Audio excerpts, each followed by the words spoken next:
when I'm trying to form a partnership with a Chinese partner, I mean, I'm interested in doing that, and it's a long-distance relationship. Yes. And I need to get due diligence and all that. What would be your advice? What would be the best way to make sure? I mean, you said compatibility and all that. Yeah. How do I ensure that the partner is compatible, given that there is a language difference and the geographic distance? Yes, you see, in China, the case in particular, that's a very interesting case because nowadays it changes. In China, is what we call it is a emerging market. It's also is transition economy. In the transition economy, compared to developed market economies, there's a difference. Is that in China, there's the ownership of companies. They're private businesses, state-owned enterprises, right? And that also related to issue of compatibility, okay? And to deal with whether you want to form alliances with state-owned enterprises or you want to form alliances with more of a private firms or some mixed, that they call the collective, or semi, what they call some reformed state-owned enterprises. Okay, that is also an important issue. Now, for many multinational enterprises, okay, and in the early years, they try to shy away from state-owned enterprises because they think about the management styles, right, are somewhat different. Because the state-owned enterprise is more like a bureaucratic and rigid. But of course, nowadays, state-owned enterprises in China also already has gone through some reforms, and some of them indeed are very market-oriented. Right? They are listed companies, they have to be transparent, and they have decision-making must be more and more professional. But still, these are the choices, and if we venture into China.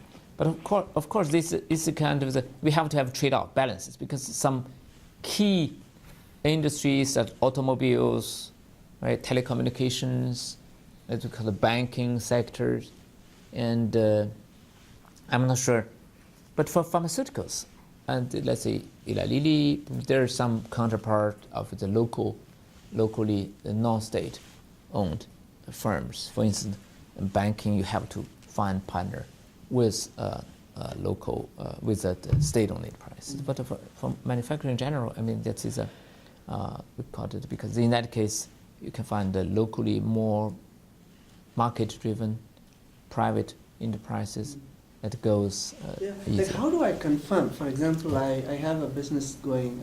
I'm not interested. I mean, I'm not a Eli Lilly or Cummins. I'm not a large company. Yes. My resources are limited. Yeah. I'm getting a phone call from Wei saying that he has a wonderful company and he's ready to collaborate with me and wants to do that. All the story that I'm hearing on the phone is very appealing to me. Mm-hmm. How do I make sure that Wei is a good compatible partner for me? Is that a relevant question? Yeah, that is a very good question because indeed, if we compare emerging markets with developed market like in the US, probably you mentioned about due diligence because typically they call it intermediaries, the consulting companies and it's kind of companies not as developed, right? How to find how to verify, right? So that's why that's in the China's past 30 years. In the early years, the most of they call foreign invested enterprises are not this kind of the big multinationals. The majority, up to close to 70% of joint ventures actually are formed. The money that was coming from overseas Chinese, right? That's through the networks. The networks, the family network kinship, right? Then to help them to have that kind of the indirect verification to develop that kind of relationships, okay? And of course, recent years in China because the legal environment, the information get relatively easy to get. I think that is we can using some consulting companies and the local. Also, there's indeed the local government. They are eager to attract many foreign investors. Also, there's trade fairs and there are projects to invite foreign investors and in the U.S. to go to certain places. Okay. Yeah. Yeah, I've seen a lot of consulting firms here in the U.S. that's formed by Chinese, and they have connections here. They also have connections in China. So it's very rare actually. I've seen that people actually from China call up companies here in U.S. or company here in U.S. call up Chinese directly. They also have some media in between. Those consulting firms actually kind of act like a bridge that connects the two ends. So I guess that's the most case I've seen so far. Also, yes, indeed, refer to that kind of we talk about alliances, right? But alliances have different kind of degrees, right? Degrees, because we can have a tentative, right? Develop a relatively loose marketing, for instance, right? The marketing areas as an agent to sell certain kind of product. And we can learn each other and gradually building confidence and trust.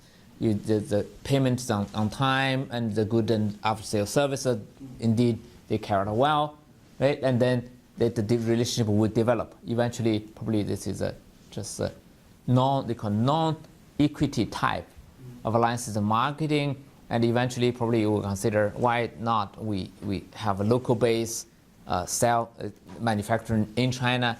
Right? They can invite this kind of some local investors. They have joined venture, and this kind of can involve. Of course, nowadays because the people is coming and going, and also there are quite a number of Chinese students and scholars. They studied here, and also many of these U.S. based U.S. Students also visit to China, and they travel coming back and forth, and that also get a lot of information. Yeah, I mean, like this is coming out of one of the executive education we were running it, and this guy came from Michigan, and he's a very small manufacturer, making about $10 million time. So it was like he said, I found this guy in a trade show. Yeah. And as soon as he enters the trade show, this guy has a small table and displaying the parts. And he's interested in forming a partnership. Yeah. Tell me how I would make sure that I'm not jumping into that. I mean, I'm leaping into the dark. How do I make sure that this, like, if I want to do something in the United States, then I call up a consulting company and do a due diligence report. Yeah. How would I do it in, let's say, assume that he's in outskirts of Shanghai. Yeah. How could I confirm this is a good compatible partner for me? Oh, in that case, probably for the small company, of course, that we talk about that international travel now is much easier than it used to be, but still is costly, right? It's still costly. Of course, we consider there's official delegations that actually in China, from the government perspective, right? The government is the Ministry of Commerce, his responsibility is to promote that kind of international collaboration. There used to be, I think, if you recall correctly, there used to be Ministry of Foreign Trade and Cooperation, right? MOFTAC or MOFTAC, MOFTAC, right? Actually, essentially, that is in the ministry's name. There's a cooperation. For cooperation in it, but now they call it the Ministry of Commerce. So that in each of those embassies and the consulate, typically there's a commercial section, right? The commercial, they call the consul, consul. So I could approach, give them a call, and ask the information. That's the official one. Okay. Okay, I have two more, and then I'll. One is the negotiating part, like. There is so much of literature on negotiating with Chinese, and quite often they say Chinese are tough negotiators, and then they sort of put all these do's and don'ts. I mean, I want you to these are all potential alliance guys who are someday going to be sitting across the Chinese and negotiating a deal. Yeah. Give them some practical, what would be like one or two things that they should do to make sure that they can earn the confidence and arrive at a good deal, win-win deal.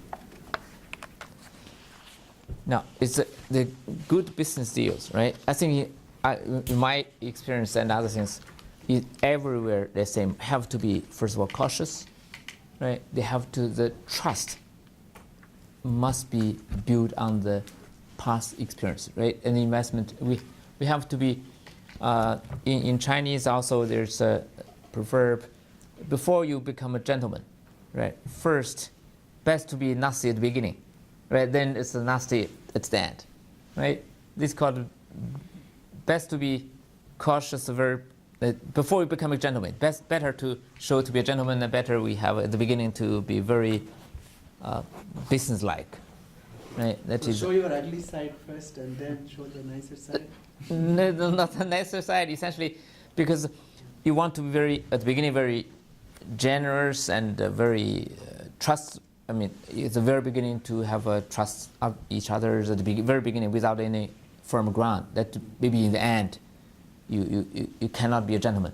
Essentially, you have to turn to be nasty. Okay, I think in China and in the U.S., the good business is a good business, right? And cautious always is a way. The word caution is always the word. But in China also there's an added element because the business environment changed very, very rapidly. It's rapid changing business environment. Your counterpart, it may not because he's unwilling to fulfill some contract because he's unable to do it. Right? Because typically in a stable business environment, right, that means essentially we can predict future relatively easily, right? And if it's a good business opportunity, we're trying to carry out our promise or something. But if the business indeed is a financial crisis, or if other kind of the government regulations suddenly changes, okay, that may also cause kind of the uncertainties, right? That is indeed this is probably very cautious. At the beginning, I think in the U.S. the same, right? And if you do a new business partner, better at the beginning we have something written very clearly and very, very clear, and what should we do, and the responsibilities of both parties or multiple parties must be clearly defined, right? And we have many of the contingency clauses. What would happen? You should do what would happen? You should do that. Okay. Otherwise, this is in the remote. Nowadays in the world turned to be smaller, but still you need to travel, and the culture and the language, legal kind of the environment is very different from the home base. Also, it's very important. It's also I also give this advice to Chinese executives, I think, as well as the U.S. executives. Typically, people think many things taken for granted. They think about what they work in their country as granted in foreign country. Okay, actually that may not. For instance, recently the Chinese company TCL, well-known companies, ventured in France.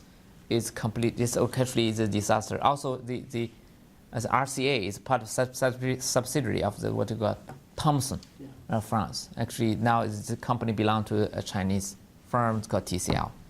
But when they bought up this company, they didn't really know the French culture and the tradition, right?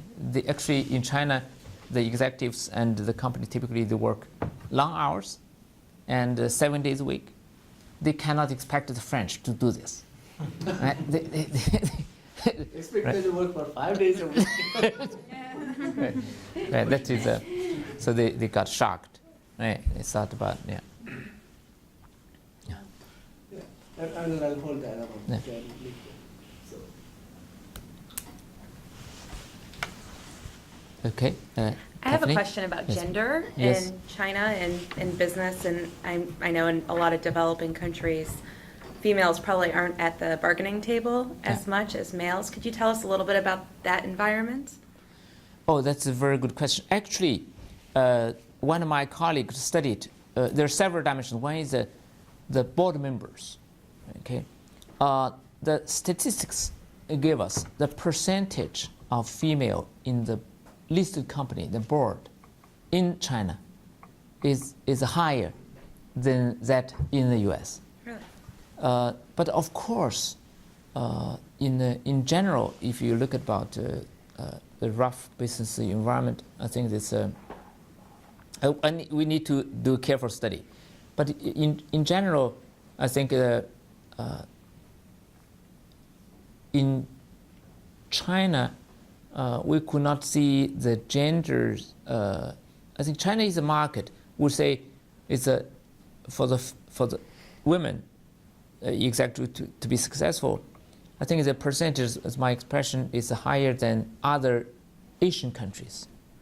I'm not sure with the state, with Europe, and because now we think about the richest persons in China, in the emergent in the last few years. Actually, the richest is a female, and she actually. Well, this kind of.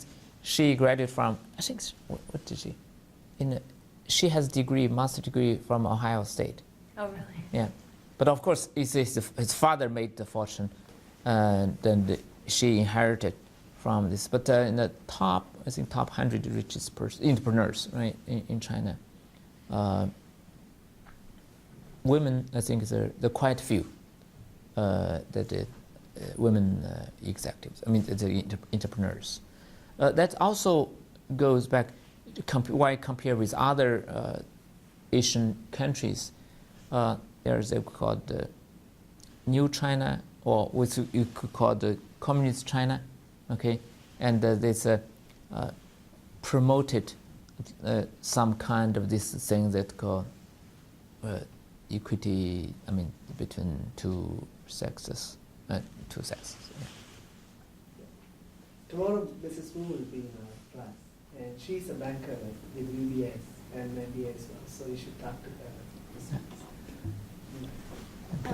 For the 500,000 partnerships or joint ventures that you mentioned, Yes. is the U.S. the main partner or the main country that is partnering with China?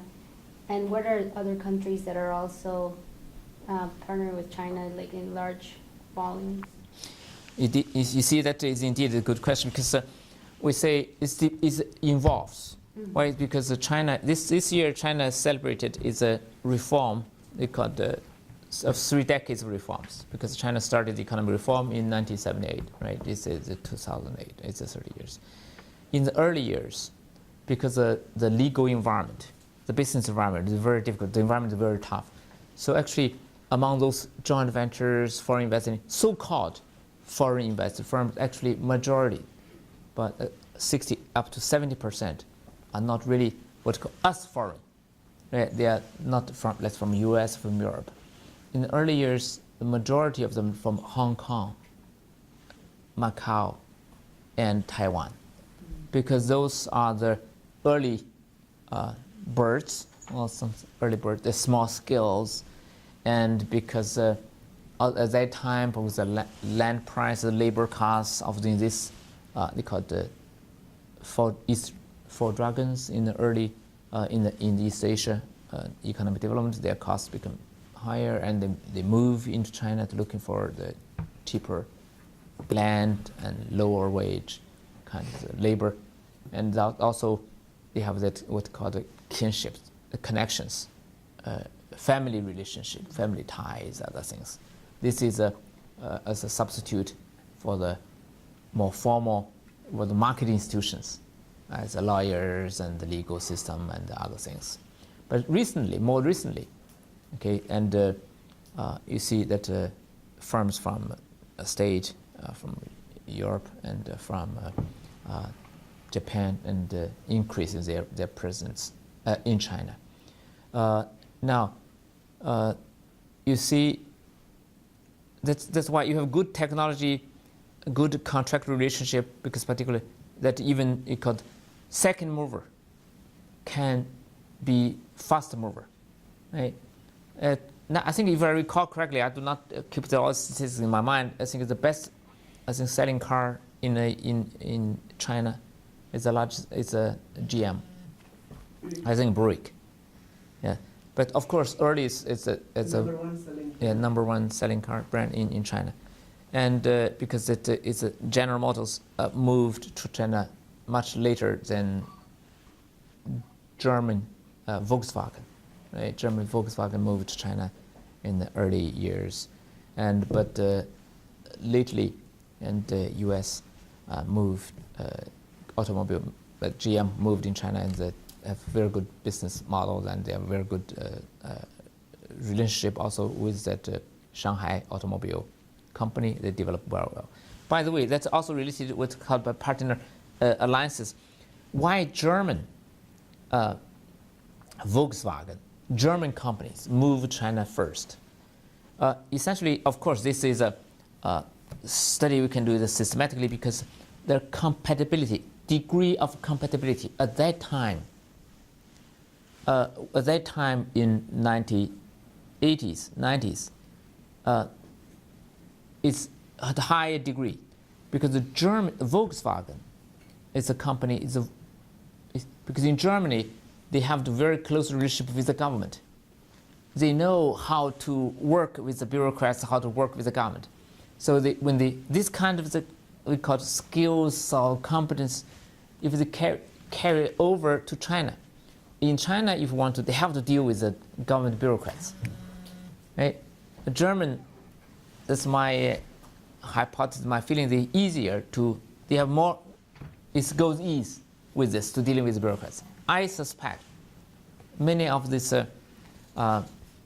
U.S. executives at the beginning may not know how to deal with that relationship. So of course, after a while, they will learn the skill how to deal with the local authorities, the government, right? But when then eventually they know. But of course, when time involves market institutions, right, and develops, right, that many of these foreign invested enterprises faces less kind of bureaucratic burden, so that kind of to make them easier. That's why it's more recently there's more of this company. In addition, the government policy also switches. Government policy also changes.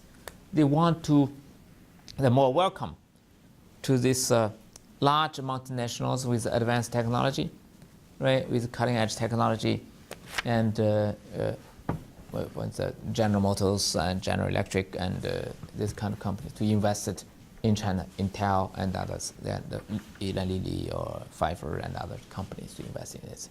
So that's, by the way, that's actually another thing is that these large companies, they have a multiple, they call it alliances, right? Mm-hmm. Alliances, they not only just form the alliances on the one project, they have multiple projects ongoing. That is depth and scope. For instance, Matsushita, I studied Japanese company, they have 60 joint ventures, partnerships in China, throughout China. Philips also have some 40-something. GE must have a large number of these partnerships with different partners, right? That is some kind of answer question. Yeah, please. I have a few questions about yes, one of your comments. First of all, you indicated that a lot of the companies that come to China do so on the basis of a joint venture. I guess I realize that that's probably because a lot of the government restrictions in terms of the joint venture structure for an incoming foreign national. I'm wondering if that's actually encumbered some of the success of companies that might be aligned with Chinese firms in terms of not being able to establish as much of an equity position, et cetera. And then number two, you mentioned about due diligence and access to data. Given some of the lack of transparency or some of the censorship by the Chinese government, I'm wondering if that plays into the fact in terms of whether or not that data that the government may be providing for diligence purposes, if that can really be relied upon as much as it could be in more of a Western world, such as the United States, where there's more public information that's available? That's a very good question. Actually, in China, essentially, people also think about this kind of the curtain. Actually, if you gather information, the information, data and other things, is from academic point of view, from academic research, business research point of view, it's easier to get information on companies and other things than to get that information in the U.S. Because in the U.S., companies are very, and the individuals are very sensitive about what is a commercial secret, right? And in China, now this information are not organized. That's indeed. That means it's costly to pieces together the information. But actually, there's I think many companies are more willing, okay, to release that kind of information. Technically, that's actually their data collection. Oh, of course, data. There's plenty of data for us to do research. But essentially, they each how to pieces together. Right? In the U.S., they have systematic, right? And they have a database, for instance, for the listed companies and for sectors. There are the consulting companies. They make the compile that information, produce a report. They have a kind of a track record. But in China, that information is scattered around. It does not mean that there is not information, but there's including data. The information is hard to make sense from that scattered information. Is it, I think Mark's question dovetails back, like, is it bias or the noise? If it is noise, we can deal with it. If there is a systemic bias in the information, then even at least which we don't know the bias, which way it is, then it becomes difficult for someone from an outside to make sense of what is reliable, what is not reliable. Is there any way, like, you could, when you are bombarded with multiple numbers, how do we make sure that what is correct and what is not correct? To make business decisions, right? And based on the either public or government provided information, right? How can we make sound business decisions, right? Indeed, that's the quality of the information, right? Quality information in China, even the sales numbers. For business level, probably this is more or less you can verify as something, right? And essentially, but for the more general statistics, right? People often criticize actually some exaggerate the other places underreporting some of the statistics. That indeed, that is that kind of phenomenon exists. By and large, you see, that's a very controversial issue. That is some say Chinese authorities. That's a statistical bureau. They exaggerate the growth rate, for instance. Right? And of course, this also goes back to China. Actually, I also, to a certain extent, joined this debate about this because indeed there are some regions, the local officials trying to inflate these numbers in order to be promoted. Right? If you're a governor of a province, if you're the region, the economic development is very good, and you will be promoted to the central government, for instance, in the U.S., the federal government or something. But other regions, they tend to underreport in order to pay less taxes or something, right, to the central government. So, by and large, that impact should not be very, very big. But there's one phenomenon, if it goes back to the statistics in general, there's one phenomenon that does not exist in the US, but that happened in China and has a dramatic impact on the GDP figures. That is, this is a shifting of many people from agricultural-based economic activities into industrialized activities. Let's say, compare 30 years ago, only less than 10 to 15% are earning the wages, right? The wage earners, they paid. But now more than half. but more than half that means there are several hundreds of millions of people. They move to the cities. They earn salaries. But before, let's say, the example to show that, because the GDP statistics itself has its deficiency, because it only measures market transactions. For the farmers who harvest and they feed themselves, they drink well water instead of tap water. It's not considered it's not measured, counted in the GDP. But now they go to the city, they have to buy the bottled water. Right? Actually, essentially the same thing, but in that case they count it into GDP. That is a whole society has experienced a transformation. That is one time the GDP figure, so it must take into consideration that is they call it marketization. Right? That indeed that's distorted somewhat of but this does not mean that some officials fix number. The number is right, but the measurement has some deficiency in it. Yeah. The question was about JVs in terms of the structure, in terms of the maximum amount of equity a foreign company can take in a Chinese JV. Do you think that perhaps there could be more value created for both American and Chinese companies if they were allowed to have increased equity, perhaps more collaboration, being able to put more resources into Chinese joint ventures and not being as restricted by the government? Indeed. That situation has changed a lot after China joined WTO.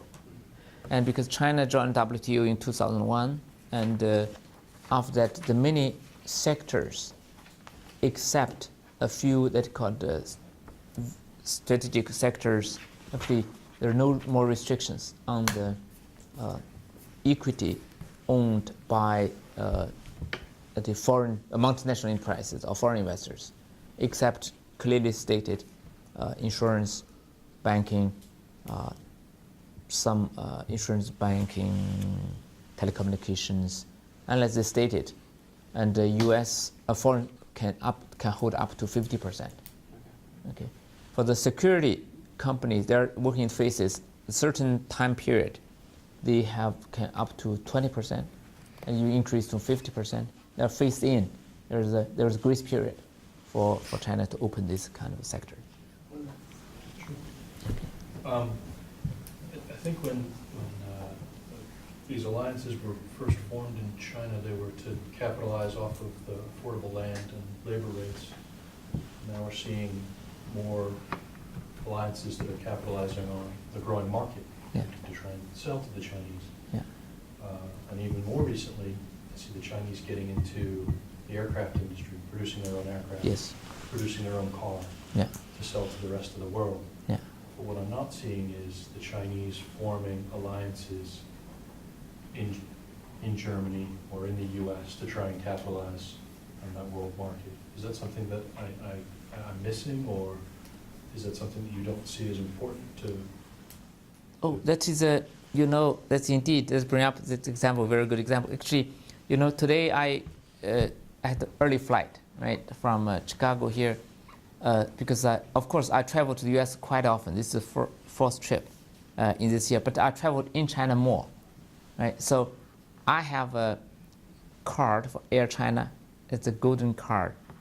So I get to the airport fairly early, so I can use my Air China, we call it the golden card, companion card. I can use the red carpet lounge in United, right? United Airlines. Actually, Air China joined that Star Alliances last December, right? Just the 2007. So that because the Air China start to add more routes, right, to the U.S. and many parts of the world, and if we want to do that, of course they have limited. Still, in the U.S. have limited destinations they can fly. Actually, there are no direct flight from Beijing to Chicago by Air China. They have Los Angeles, other things. But what we can do, they have a code sharing, right? Code sharing of Air China. This come to the come to U.S., right? And so that is one kind of form that Chinese companies want to form alliances in China. By the way, so management, we talk about management of alliance relationship, right? Because multinationals and in the US, they are much more advanced level in alliance management. Alliances management actually is more dedicated, complex than manage your own subsidiary to a certain extent. Okay, so that's why from Chinese companies want to tap the U.S. market for either for technology, for sales. Why don't they form alliances? Right? Probably they wanted to do, and they may not. They still at the infancy, I would say, at the level. And eventually, but to start, let's say 5 years ago, in China, there's some companies starting to going out. They call it going global movement, right? And some with a limited success, others ended up in failure. For instance, Haier is one of the refrigerator producers in China, and they have I think they have a subsidiary in South. New Jersey. New Jersey, they have started, but this is kind of the former joint venture.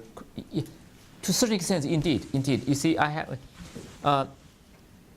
Lenovo acquired IBM PC business, right? At initial arrangement, this is not 100% takeover, right? Initial arrangement is IBM will hold, they call it new Lenovo. It's 18% in the new Lenovo after the merger time. Indeed, because I have many of the contact with the executives in China, because this indeed manage the relationships is sometimes very costly, right? And you have people must respect each other, and culturally, but sometimes they also complain. For instance, because in China, there are many of the management is not very structured. The executives from Lenovo side feel that in they run the business, they don't have so many meetings, right? They make a decision, the quick decision, and then they do it, right? But in big company like IBM, there's a lot of meetings, right? There's a lot of meetings. And now they have a kind of this joint venture that is IBM with 18%, and they have 60%, or some outsider investor, they have certain percentage. But a lot of meetings. But these meetings often take place at midnight in China, because New York, Indiana time is just exactly 12 hours different. We has known here it's midnight in China. This is why I just say the Chinese executive feel, why do we always have a meeting at midnight in China, not midnight in the U.S., right? This is say some kind of thing. We have the understanding, but if it, and have a mutual understanding, if they're more sensitive for the U.S. executives, then we would also organize some meetings when China it's in the daytime, right? And that would be, people could be more. This is one small thing for management, right? That show we are also sensitive to people on the other end of the globe, other side of the globe, right? And so that is a kind of the management issue. That is more. It is require more of this care from both sides. I know this is going to be an interesting topic, and we can go for the next 3 hours. But unfortunately, my camera memory can take only another 5 minutes, so we'll have to talk at this point. But you can see the sort of the nascent area that you are entering into. I mean, the opportunities are limitless in terms of if we have the capability to work across the boundaries, organizational boundaries, national boundaries. I mean, you can create phenomenal value. The skill set is still lacking. I mean, it's sort of growing from industry to industry within the US. Yeah, sure, there's a lot of European companies are building up, and Asian companies are trying to learn. And so I'm thinking in the next 5 to 10 years' time, you can unleash a lot of potential within the companies. So on that note, let's thank. Thank you. Very pleasant.